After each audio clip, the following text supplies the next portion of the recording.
Here we go. A fresh hour of CBS Sports HQ is upon us. Welcome in. That's Akeem Dermish. I'm Russ Taylor. Look, WNBA playoffs is about to reach critical mass.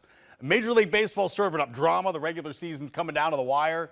Yet sometimes, just sometimes, the lead story presents itself, and here we are. Isn't that great? That's sports. We love sports. A top 10 upset in college football, a thrilling game that goes to double overtime where it comes down to the final play. Let's go. This game was bonkers. Number 8 Florida State on the road in Charlottesville. Cavaliers looking for their first home win against a top 10 team since 2005 when they beat FSU. Late third quarter, tied at 21. Chandler Morris, he's in, second rushing touchdown of the game. Cavs up 28-21. His second career game with a passing touchdown and 2 rushing touchdowns. He's not done. Oh, wow. Neither is Florida State. In a Wildcat formation, tight end Randy Pittman Jr. with the jump pass to Deuce Robinson. Seminoles tied at 28. Mid-fourth quarter, still tied at 28. Chandler finds Xavier Brown for the touchdown. Cavaliers up 35-28. Morris with his second passing touchdown of the night. Now just under 2 minutes to go. Seminoles still down a touchdown. Tommy Castellanos looking to lead FSU down the field. 1st and 10. Plenty of time in the pocket. And he finds LaWayne McCoy for a 34-yard gainer. FSU inside the red zone. Here we go. Under a minute to play. 4th and goal. Drama, Russ. And look who he finds. Pittman. Got it. Oh, wow, what a catch. We are tied at 35. Threw a touchdown earlier, now catches the game-tying score to send us to overtime. Both teams would trade field goals in the first OT. We head to a second. Cavaliers with the ball for 2nd and goal. Chandler to his right, scampers, and he's in. Cavaliers up 44-38. Morris with his 3rd rushing touchdown of the game. Have a day, kid. Now for the 2-point conversion. Chandler to Trell Harris. Back of the end zone, they convert. UVA up 46-38. Only need 1 foot in college. Florida State needs a touchdown and a 2-point conversion to keep this game going. 3rd and 7. Castellanos to Robinson. Oh, what a play! But hold on a second. Does he hold it, Russ? What do you got? Oh, goodness me.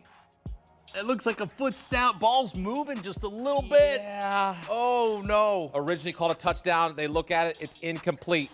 Then after a penalty, 4th and 12, last chance.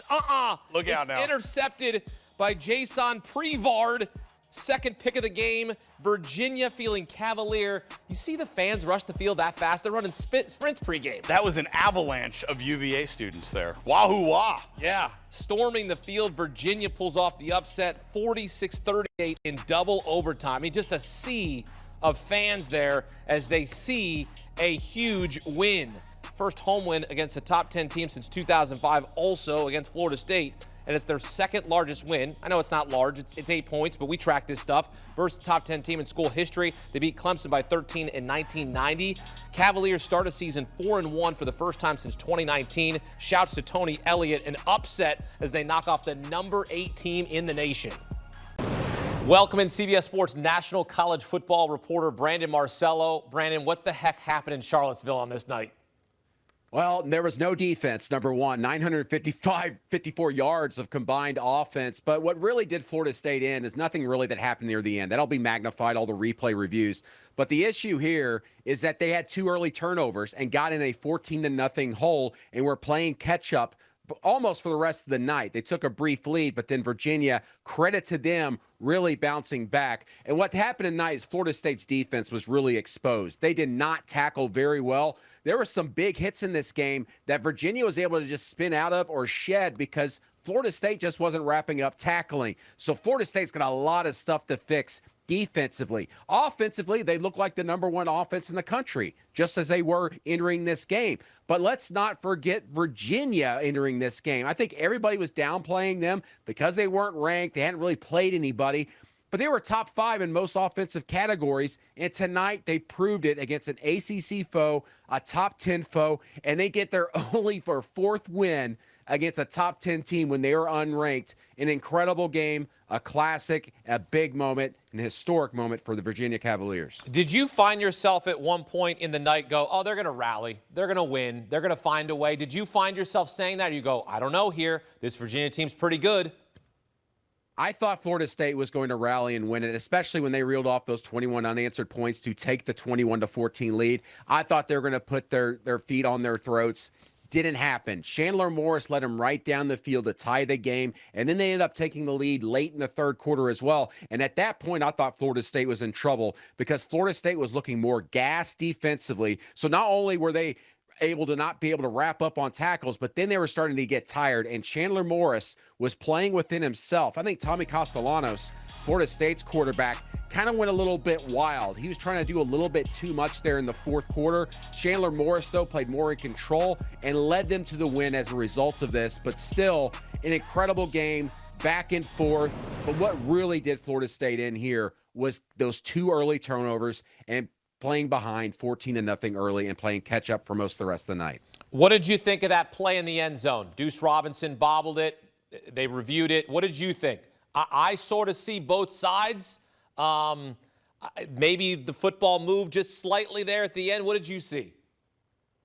Live, I thought it was a touchdown. Yeah. And then the replay review, I can understand why they did it. Great explanation on the transparency review by the new ACC's Game Operations Center.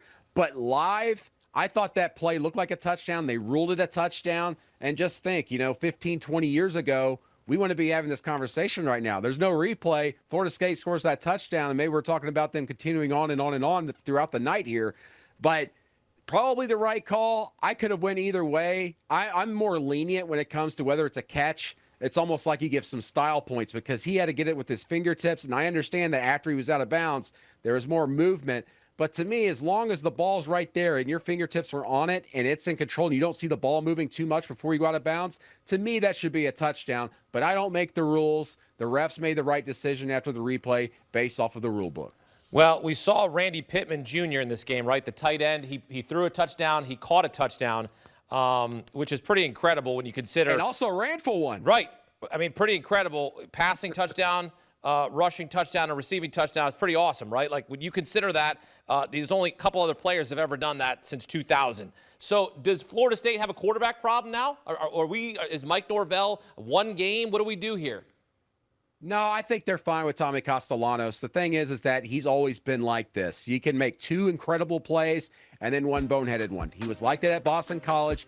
He's kind of that way. He'll be continuing to bat in Florida State. I thought the play calls tonight for him in that offense were pretty remarkable, save for a couple. Remember, they're late in the game. It didn't end up mattering, but late in the game on 4th and 1, Florida State's rushed for 250 yards almost on offense already, and they go under center, and instead of just running the ball for a first down, they roll him out and try to do a pass play and end up falling incomplete, and Virginia takes back over the ball. I think Gus Malzahn was probably overthinking himself a little bit, but still, it was those type of aggressive play calls that caught Virginia's defense off of their feet and were able to move the ball down the field consistently, including a couple of touchdown drives with some trickeration. But again, Virginia tonight didn't really have to rely on that. They played within themselves, and that identity is what carried them through. And the Cavaliers right now, man, they've been through a lot under head coach Tony Elliott, through off-the-field stuff with the player dying just a couple years ago, to now they're 4-1, their best start since 2019. Why can't Virginia all of a sudden be an ACC contender? Why can't they contend with Miami to get not only in the ACC championship game, but win it? And the reason why I say that is not because of their defense or that they're overall a great team, but because offensively, they came in the top 5 nationally, and they're going to exit tonight still in the top 5, if not better, after putting up nearly 500 yards of offense once again against Florida State. So Virginia, to me, you got to feel really good going forward here in the future. You got some issues defensively, but you beat Florida State, a team that looks very much like you, with a great offense and maybe a suspect defense at times. But here's the other thing. How many more times is Virginia going to face an offense as explosive as Florida State's? They were number 1 in the nation entering tonight. There might be one more game on the schedule later this season against Miami where it's like that. Otherwise, Virginia's offense can go up against anybody and score probably against any defense out there in the ACC. Well, you take a look at Virginia, and we had the schedule there, and we saw the one loss is to NC State. That's not a conference game. That was decided as a non-conference tilt. Because of scheduling. Gotta love college football. Right? Gotta love college football. Exactly. It's like, okay, they decided this wouldn't be a conference game. Okay, fine. So they're perfect in conference play. And if you look at their schedule rest of way, there's a little bit of resistance here, Brandon. But you're right. there's a chance that they could run the table if they play the way they played on this night.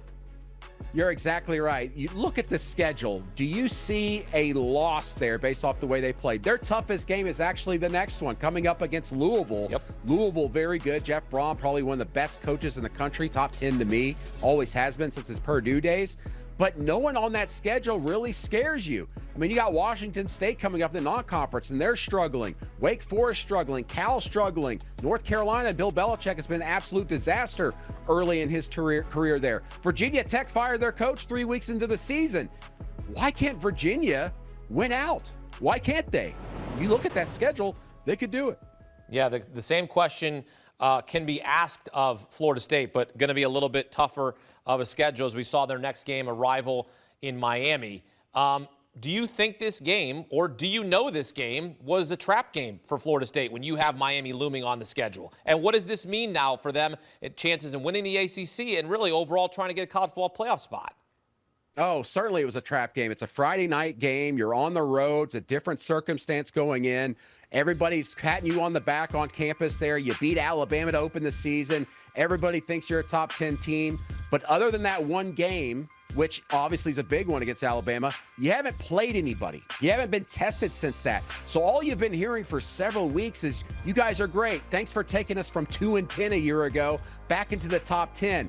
By the way, talk about the ultimate of roller coasters for one program. Florida State goes from number one to being left out of the college football playoff completely after Jordan Travis gets injured at quarterback and winning the ACC championship game, to the next season going 2-10 and everybody writing them off, to all of a sudden opening their season against Alabama with a practically brand new roster and then jumping into the top 10 and then losing a Friday night game just a few weeks later there at Virginia. I don't think there's been a bigger roller coaster in modern college football history, especially since the NIL era started back in 2020. Virginia hands Florida State its first loss of the season in a double overtime thriller. Last question. Have you ever seen students rush the field that quickly? Like, they're out. The students in Charlottesville must be running sprints pregame because they were on the field fast.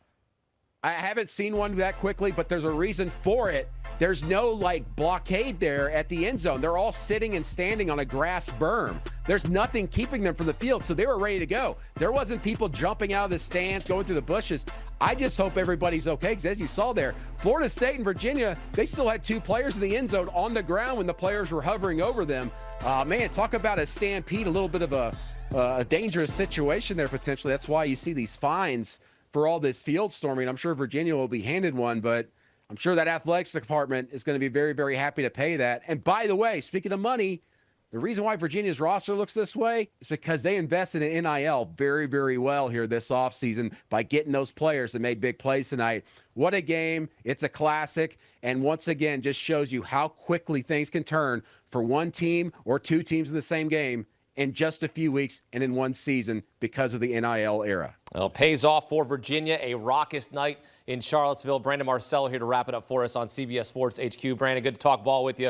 Appreciate it. Enjoy your weekend. Probably going to be even more chaos as we get into Saturday. Wow. A thriller in Charlottesville, and Florida State goes into their stadium and loses in double overtime. And their next opponent is who? Miami. Miami, the favorite right now to win the ACC championship. Look at Virginia. They're on the board. I know you see Florida State still, but Virginia 18-1 odds and a statement win on Friday night, knocking off the number 8 team in the nation.